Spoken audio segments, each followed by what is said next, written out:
Donald Trump is now doubling down on the rhetoric from the debate about migrants eating people's dogs and cats and jumping into water and eating geese and ducks. Here's what he said at his speech yesterday. Let's play it.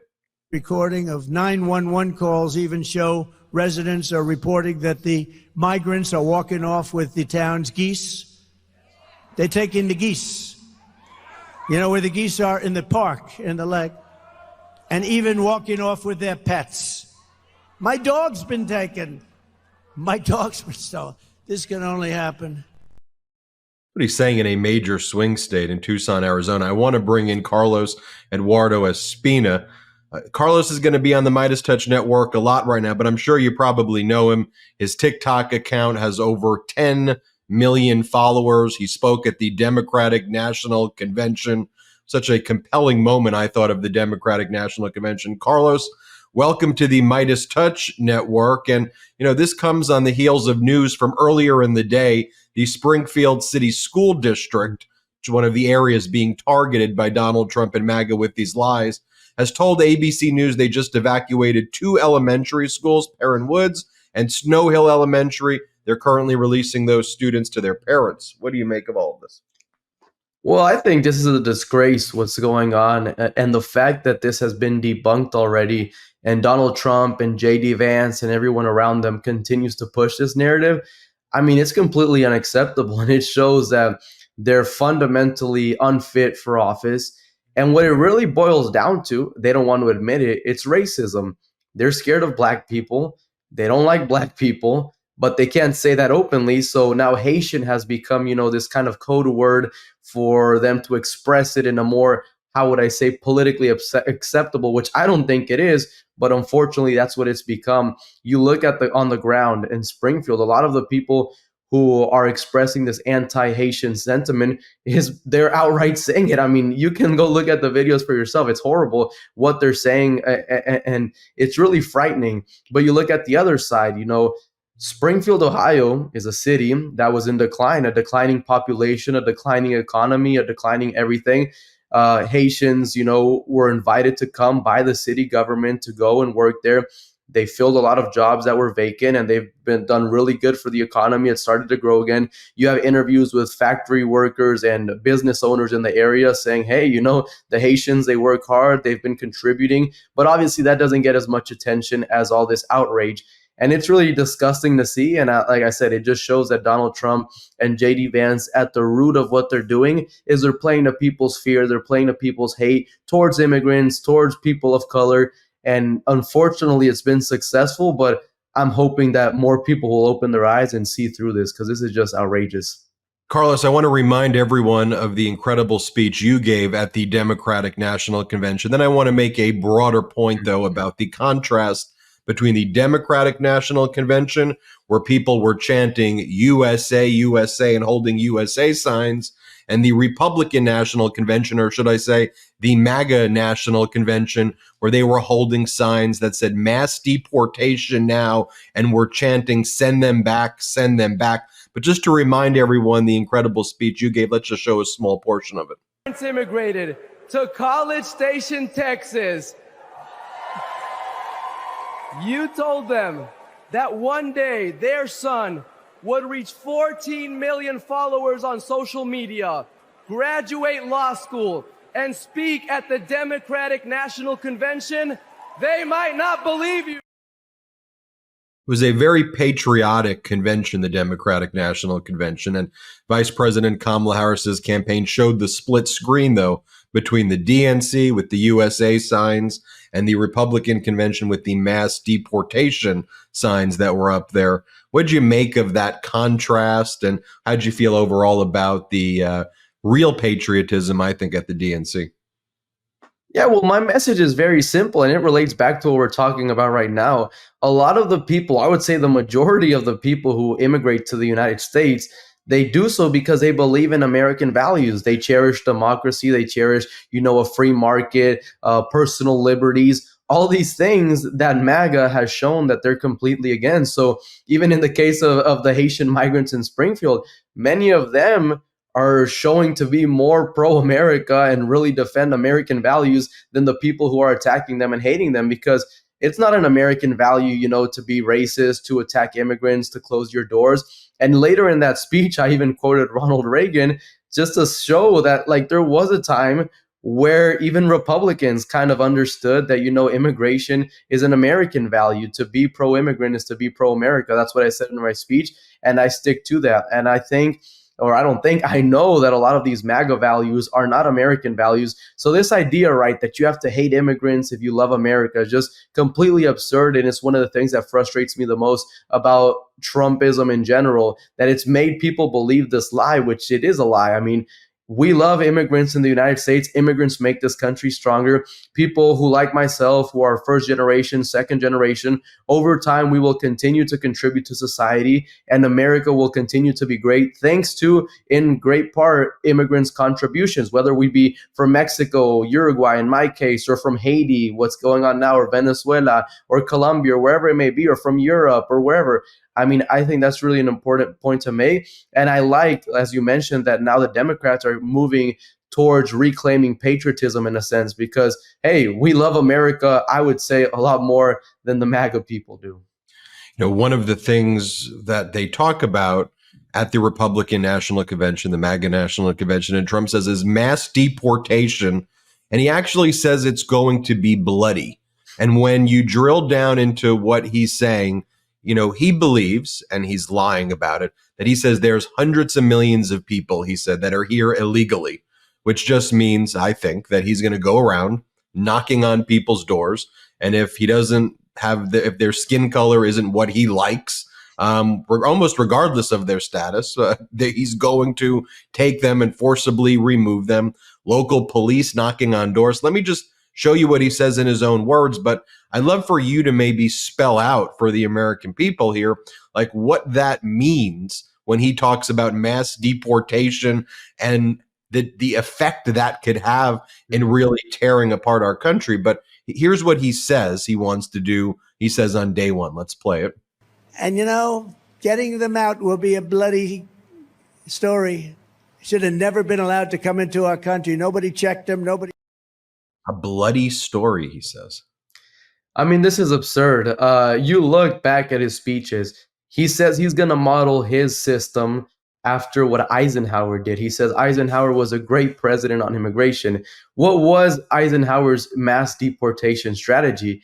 The name of the program is so racist. It's Operation and then a racial slur. I can't even say it because I don't want wherever this gets posted for it to get taken down, but people can go look it up. Eisenhower, what he did was essentially what Donald Trump wants to do now and what he's glamorizing. They went and looked for anyone in that case that looked Mexican, whether they were citizens, residents, or, whatever their status may be. And they just started mass rounding people up. They started just sending them back to Mexico, whether they were from Mexico or not. And it was something, horrendous. So the fact that he is idolizing this period in American history, that was after World War II, there was a big anti-immigrant sentiment. It's just repulsive. And the idea that people think this is something good for the United States, what I always try to emphasize is, let's say this mass deportation happens. Trump gets his way, just steamrolls civil rights, everything that's going on, and just completely ignores the law, deports 20 million people. There's this perception, right, that this is going to be good for Americans, for U.S. citizens, but it's absolutely wrong. If that were to happen, if we were to deport 20 million people, those who would be most affected would be U.S. citizens who now get to, enjoy a lot of privileges thanks to the labor of immigrant workers. If 20 million people got deported, inflation would go through the roof. A lot of businesses would collapse. Whole sectors of the economy would be unsustainable. There would be a national crisis of proportions never seen before. So do we really want that because we're so racist as a nation that we think, we'll deport 20 million people and we're willing to sacrifice all these other things? It just makes absolutely no sense. If Donald Trump cared about the country, he would find a way to, reward those immigrants who have been here for many years, working, paying, contributing, and find a pathway to legal citizenship for them. And that would make the economy stronger, the country safer. But at his core, Donald Trump doesn't care about any of that. He doesn't care about the things he pretends to care about safety, about the economy. He cares about, spewing his hate, dividing the nation, and that's what he's doing with these policies that are, like I'm saying, just outrageous. I think it was J.D. Vance who said, we need these mass deportations if America's going to become the most prosperous nation, to which Pete Buttigieg responded, what do you think is the most prosperous nation currently right now? And don't you realize that it is our immigration policy in part that contributes to our strength? I do want to talk about this topic, though, because my friend Mike Madrid, who just published a book called The Latino Century. He's a self-described Latino GOP political consultant. And one of the things he's talking about is how important as a voting bloc as well the Latino community is. Now, Mike Madrid is part of the pro-democracy community now and does not want Donald Trump to be elected by any stretch of the imagination. But he's raised some alarms for the past several years about the pull of the Latino community in a direction of a kind of right-wing leaning support, including of Donald Trump. One of the things that you've used your platform for, though, whether it's appealing to Gen Z or just to the American public in general, though, is promoting democracy and freedom, kind of in the spirit of Vice President Kamala Harris. Can you speak to that, though, what you think has maybe drawn some people to Donald Trump and the efforts that you're making to push us in the right direction? Well, yeah, this is a very long conversation, but off the top of my head, I'll give you some reasons. The first one is that there's this misconception, right? That all Latinos, all immigrants are inherently progressive. I mean, that's just not the case. If that were the case, there wouldn't be any conservative presidents in Latin America. The reality is a large portion of the Latino community is already conservative, mostly on the line of social issues. So we have to break from the point that there's people, who are conservative and they vote Republican because of that, because of the issue of abortion, gay rights, whatever it may be. And those are people that, were never really in play for the Democrats overall, just because of their views. So that's kind of hard, that's just what it is. Now, what I'm interested in analyzing is the people who, were Democrats or were progressive leaning and now have been drawn to Donald Trump, or maybe it's a bit more conservative viewpoint. And I have seen a lot of that. And the reasons I feel, the first one is there needs to be a bit of internal looking from the Democrats. And a vast majority of the community feels like we've been ignored for too long. And I include myself in it because Latinos feel, overall that the Democrats over time have maybe promised things that they haven't delivered. And I think the Democrats have caught on to that and they've started to get better on it. But it's a long history. There were under Obama, under Clinton, there were certain policies that really affected the immigrant community, and that still lingers around. But I think the bigger issue is there's a lot of misinformation. There's a lot of conspiracy theories. If you ask, a lot of these Trump Latino now, why are they supporting Trump? A lot of their reasoning is based in things that just aren't real. For example, one of the big things was, Biden canceled Easter for Transgender Remembrance Day or something I don't even know. It was something so absurd. You're like, how can people believe this? But the community right now is getting bombarded on social media and other platforms with just fake news. I mean, and it's drawn people away from reality. And whenever you get drawn away from reality, you unfortunately end up stumbling on some sort of like pro-Trump ideals. And that's really dangerous. And I've dedicated a lot of my platform to combating that, to showing the reality, but it is very difficult. And there's on a lot of platforms, there's really no checking of this misinformation, especially in Spanish. I mean, I've seen videos in Spanish that are so absurd, things that are just so ridiculous, but people believe it. People believe it, and it's shifting people's political views, and I think that's really dangerous. So there's not one single issue or one single thing that I can point to and say, this is what's leading to some people voting for Trump or being more conservative. I think there is a little bit of inward looking that needs to happen for progressives and Democrats. There's the issue of misinformation. There's the issue that, Latinos, a lot of them are also conservative, but all these things mixed together leads to what we're having right now. And I'm trying my best, to push back on it, provide a different perspective, but it can be hard sometimes.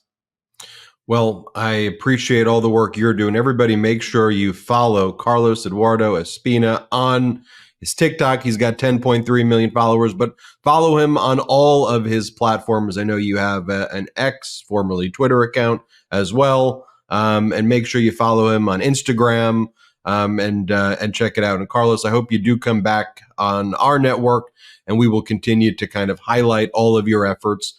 I think what we can do in the future too is show some of your videos go mega viral, 15.8 million, 9.5 million, 10.7 million.